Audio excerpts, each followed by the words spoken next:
And now, here's Mike Muse with the political news.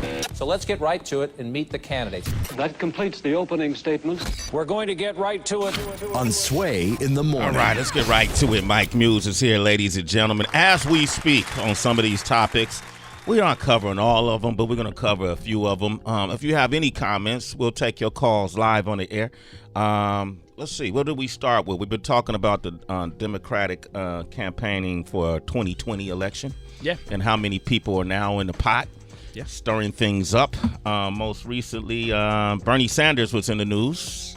Yes, he was. Yes. Bernie Sanders, though, always stays in the news. Yes. He's one of those individuals who just gets all the attention, no matter what he tweets, no matter what he says. So he's the one people watch. People are watching Elizabeth Warren very frequently, so she's one that's always in the news.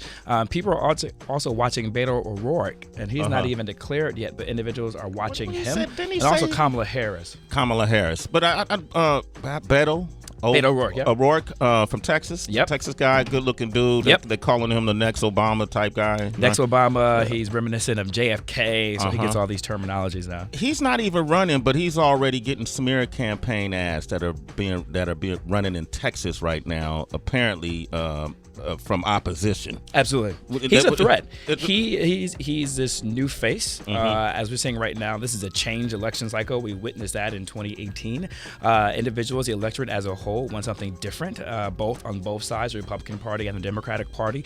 He represents this new way of campaigning, this freshness, if you will, and he hasn't been on the scene that long. And so individuals have an advantage when, here's his advantage. His advantage is he hasn't been on the scene that long. He's a fresh face, and there's not a lot of policy on him that they can hold him to the votes. Where individuals who've been in the Senate for a while, who may have been governor for a while, who may have been a member of the House Representative, they have a voting record. And so because of their voting record, there's more to pull on from them. And so there's a strong opposition out there for him because he is an extremely viable candidate. His opposition is taunting him with white privilege and entitlement is the reason why he's been able to excel in his political career.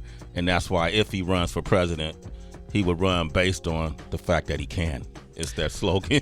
Oh, wow. I didn't see that. I saw it, Mike. I was watching like, damn, why are they attacking this guy? But anyway. I would take opposition to that. I think that, yes, there is white and white privilege is out there for sure, but he was such a unique candidate the way that he really got his notoriety when him and a fellow Republican House Representative, they did a road trip from Texas to D.C. And on the road trip, they Facebook Lived it. And so they allow their followers to ask them questions, make musical selections, so it really began this interesting engagement that really began his popularity. And then he went and ran a campaign against the incumbent Senator Ted Cruz, a Republican, for the Senate in the state of Texas.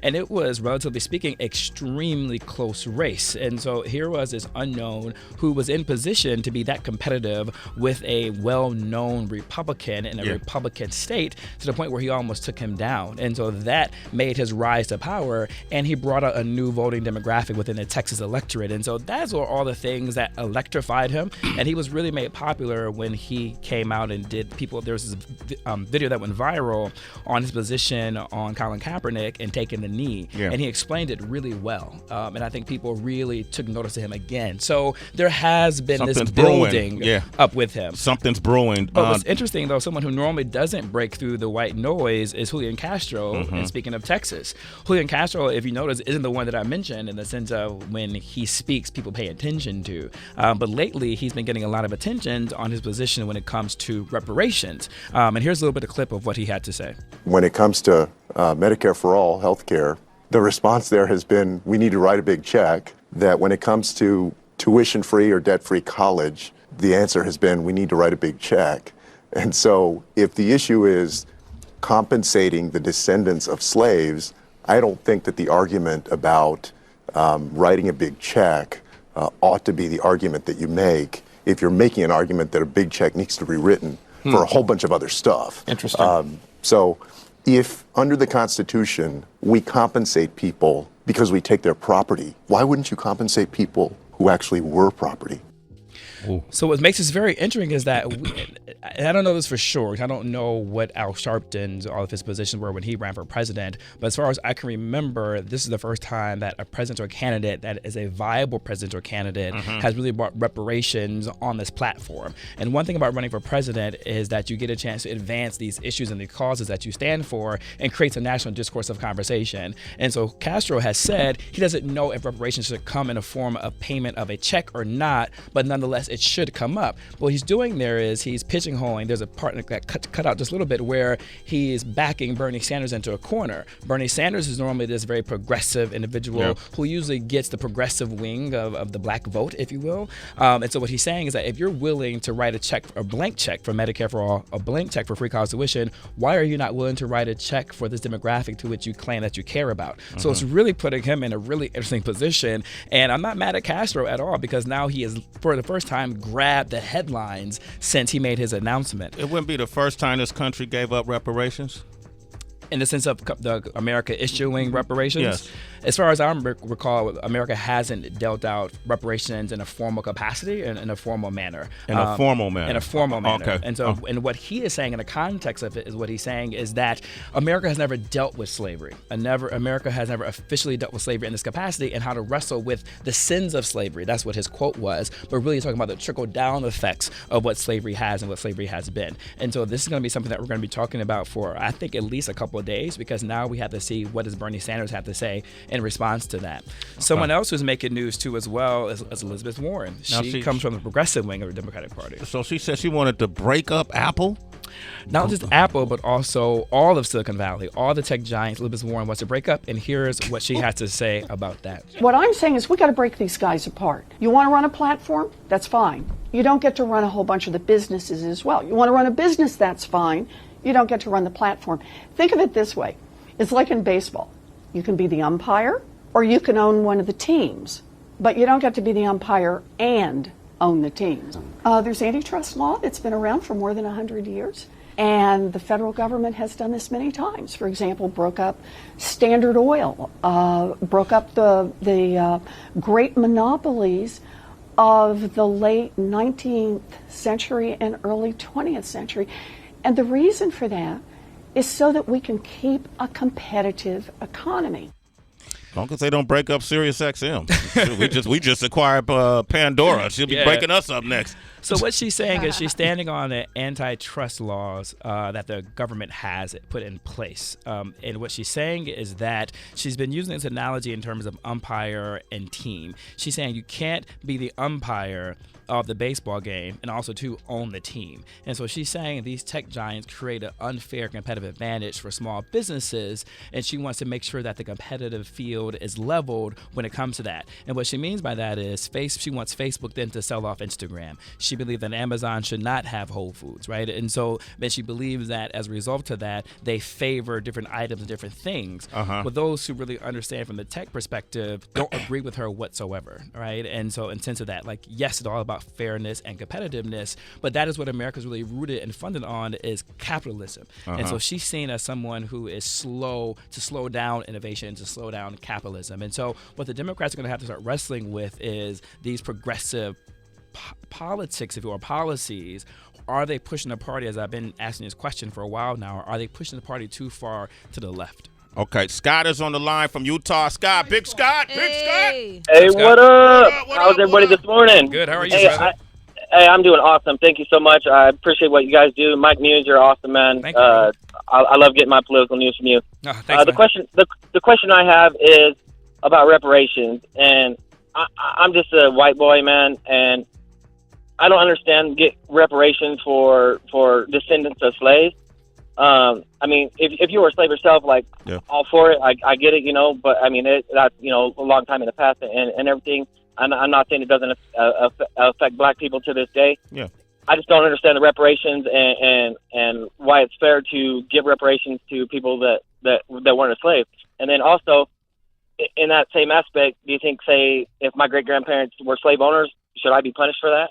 So that's my question there. Okay, I think there's a false equivalency of comparing your slave owners and to those who are descendants of slaves in terms of you being punished for that and those being compensated for it. So we have to be, this is a very nuanced conversation, right? And so there is no one solution out there that has been, in the sense of everyone has rallied around, is that this what needs to be there. There is some aspect of it where they believe that there should be a payment that should be dealt out. There are some colleges, I believe, I don't want to mistake the college, but there is one college that is looking at, I believe it's in the state of Virginia, looking at dealing free tuition for individuals who were descendants of slaves, and that can be proven if you're descendant of slaves.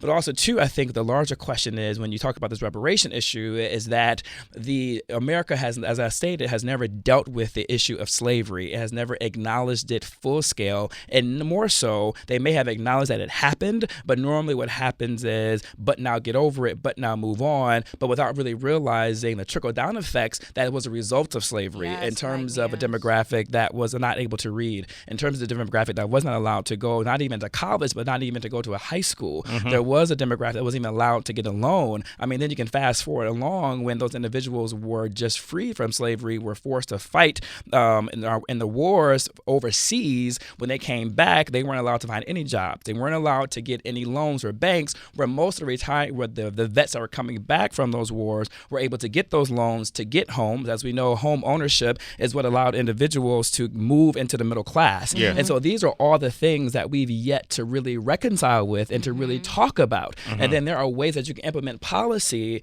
in order to make things equitable, right? And just that, but anytime we start talking about that, the conversation shuts down, right? And it shuts down and Scott, I'm not saying you in particular, I thank you for your question and your call, but when people start pushing these false equivalencies, right? When people start pushing this narrative, not even want to have the conversation, it immediately shuts down, and that's why we have yet to deal with it. Housing, right? In terms of segregation of housing, right? And how individuals even got into the projects, right? How Section 8 even came about, right? And healthcare, and then even the healthcare in particular. So there's a bunch of different things that go into this conversation of reparations and what it means and what it should be. Thank you, Heather B., for pointing out this Georgetown University. That was, I don't know if it's final. I know they were considering offering free tuition for descendants of slaves. Hey, Scott, but dig it up. In particular, now I'm recalling. They were issuing reparations for the descendants of slaves who helped build the institution of Georgetown, specifically. Hey, but great question, Scott, and do a dive on your own, Scott. Look it up. Yeah, definitely, I will. I appreciate it. Like I said, Mike Muse, you're awesome, man. I love you. No, thank you. It's a fair question. Great question. You're a citizen, Scott. Hey, Scott, it's Sway in the morning. Hey, Dante, give us some game. Dante's in Chicago. You say United States has a history of giving reparations, correct? Yes, sir. What's up, family? How y'all doing? Hey, How you doing, Dante? I can't complain, man. I love the show, first of all, but from my history and my research, United States has been giving reparations to survivors of the Holocaust, Native Americans, Japanese Americans, and been doing it, I believe, really since 1922. And there is documentation and history to support that. I believe people don't want to see African Americans with reparations because that'll level the playing field. And like Mike Hughes has said, the conversation of race and racism and slavery has never been dealt with fully by America. And this is the Pandora's box that we haven't dealt with. And our issues won't change until there is some acknowledgement from the country that African Americans theoretically built. Okay. So Dante, thank you. Well, and a lot of times I like to hear the callers, our listeners call in and give up information too. But I want to encourage everybody to research it yourself. There's a lot of this information we've known, Heather, since for decades now. But it's great having these conversations. And folks should start asking themselves what makes them so uncomfortable, especially people that's not of color talking about slavery. Why are you so uncomfortable with it? And why is it always this attitude of get over it? It's not that simple. It's not that simple. We have to be careful how we talk about reparations, too, from different countries, too, as well. And so there are reparations that are giving out, but the United States isn't giving reparations to Holocaust survivors. The French government is giving reparations to Holocaust survivors. And so be careful when you make the statement. So there are governments that are giving reparations in different form and different capacities, but the United States isn't giving reparations to Holocaust survivors. The Holocaust didn't take place here in the United States. So. Thank you, Dante. Thank you, Dante, for that. Mike Muse. Let's talk about Representative on the Minnesota Rep Omar. He was in the news as well recently. What was that about, Mike Muse? Yeah, it's actually she. Excuse me, she was. No, My bad. No. If you remember, she's the new freshman congressperson from Minnesota. She's one of the two first Muslim women to serve in Congress.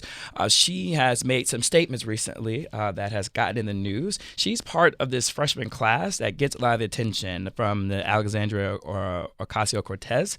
She gets a lot of attention. There's another one, Representative Rashid Tlaib from the great state of Michigan, my home state. She gets a lot of attention, and so does Representative Ilhan Omar. Recently, Ilhan Omar has gotten to reparations, and the controversy over statements she's made regarding Israel. And here's what she had to say. I want to talk about the political influence in this country that says it is okay for people to push for allegiance to a foreign country. I want to ask, why is it okay for me to talk about the influence of the NRA, of fossil fuel industries, or Big Pharma, and not talk about a powerful lobbying group that is influencing policy? That's right. So what she's talking about, that she never said the word Israel. She never said the word Jewish. But individuals Republican Party, and there were some on the Democratic Party, and I'm sure American citizens of Jewish descent were also unhappy about that comment that she made, and they felt that was very anti-Semitic. And so it caused this controversy this week in terms of, was it anti-Semitic, was it anti-Semitism, was it anti-Jewish, to the point where Nancy Pelosi had to deal with the leaders of the Democratic Party to issue a resolution. And here's Nancy Pelosi's thoughts on this resolution and on Representative Omar. Not mentioning her name because it's not about her. It's about these forms of hatred. I understand how advocates come in with their enthusiasms, but when you cross that threshold into Congress, your words weigh much more than when you're shouting at somebody outside. And I feel confident that her words were not based on any anti-Semitic attitude, but that she didn't have a full appreciation of how they landed on other people, where these words have a history and a cultural impact that may have been unknown to her. Ooh, you got to learn the jargon, baby. You do. A full appreciation of how those words landed on other people. Ooh, that was great. Wow. It's interesting about Nancy Pelosi. Nancy has this difficult job as Speaker of the House in terms of how does she reconcile this new energy, these new activists of the Democratic Party who have been elected by the people with the old guard and the moderate wing of the Democratic Party. It's important to say that Representative Omar and Representative Tlaib did sign on to the resolution with a quote that says, "We are tremendously proud to be part of a body that has put forth condemnation of all forms of bigotry, including anti-Semitism, racism, white supremacy. Our nation is having a difficult conversation, and we believe this is great progress." So just to get to the heart of it, citizens, what she was saying is that if she can criticize the NRA, which is a strong body within the Republican arms normally for gun lobbying, there's tons of money that's involved in support those. If it's acceptable for her to criticize them, it should be acceptable for her to criticize AIPAC, and that's who she was alluding to. Yeah. For those who may not be familiar with it, AIPAC is a strong lobbying organization that is pro-Israel. A lot of the policies that they introduce normally gets picked up by elected officials in terms of the stance and position within how the United States should view Israel, and it takes a very pro-Israel stance. Now, this is in conflict with Palestine, right? In terms of what's our policies pro-Israel? How does it impact Palestine? Should this be a two-party state? Should Palestine be allowed to, have autonomy, if you will? Yeah. So that's what she's alluding to. So it's interesting to note, though, Bernie Sanders made a really interesting comment, a quote to support her. He says, while anti-Semitism must be vigorously opposed in the United States and around the world, world. We must not, however, equate anti-Semitism with legitimate criticism of the right-wing Netanyahu government in Israel. Yeah. So what he's saying is, just because you criticize Israel, and just because you criticize the policies of Netanyahu, doesn't mean that you're anti-Semitic, right? And what he means by the right wing of Netanyahu, if you recall, President Obama didn't invite Netanyahu to come over to the United States, but Netanyahu decided to come over anyway and speak on behalf of an invited guest of, at the time, Representative, oh man, I just drew a blank, looking right at his face, a former Speaker of the House. He invited him, Paul. Yeah. Rand Paul. Not Rand Paul. Anywho, I'll get back to the complete brain freeze. Sorry about that, guys. That's okay, man. Invited him to speak to a joint session of the House. And Paul Ryan. Paul Ryan. Yeah, Oh I feel my like God. with the fire. Yes, Paul. There we go. Ryan. Teamwork makes the dream Paul work, Ryan. baby. Invited Netanyahu to a joint session against President Obama's wishes. Rand Paul is. Right. So that shows how much of a conservative he is, right? So that's what they're saying. Just because you're criticizing him doesn't make you anti-Semitic. But now Sway and Heather B and Citizens, now we're getting to this incredible anti-Semitic conversation to where President Trump has doubled down on this by issuing this statement. I thought yesterday's vote by the House was disgraceful because the Democrats have become an anti-Israel party. They've become an anti-Jewish party. And I thought that vote was a disgrace. And so does everybody else if you get an honest answer. If you get an honest answer from politicians, they thought it was a disgrace. The Democrats have become an anti-Israel party. They've become an anti-Jewish party. And that's too bad. So he's doubled down. That was on Friday. He doubled down on that at a private fundraiser where he talked about this one more time. But to put things in the context and the hypocrisy of it all, Trump, while he was campaigning, when he was candidate Trump, he went on to say that that's why you don't give me money. He was speaking in front of a Jewish constituency group. This is why you don't give me money. Okay, but that's okay. You want to control your own politicians. Is there anybody that doesn't renegotiate deals in this room? Alluding to the stereotype that Jewish Americans are the best negotiators, if you will. If you remember, while he was candidate Trump, he retweeted this graphic of Hillary Clinton next to the Star of David with $100 bills in the background, calling her Crooked Hillary with all the money that she was amassing. Yes. If you also too remember in Charlottesville, he said that there were good people on both sides while the neo-Nazis were chanting Jews will not replace us.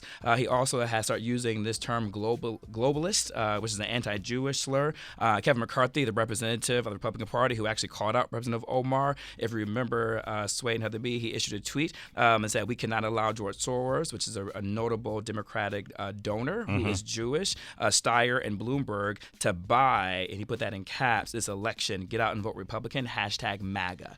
And so the Republican parties have the ones that have been known to issue these anti-Semitism, right? Yeah. And President Trump has doubled down on that. He's been an empathizer and supporter of this, of David Duke, of neo-Nazis. And so the irony and hypocrisy of it all for these individuals to make these type of statements when essentially the only thing Representative Omar was saying was it's okay to question policy. Yeah.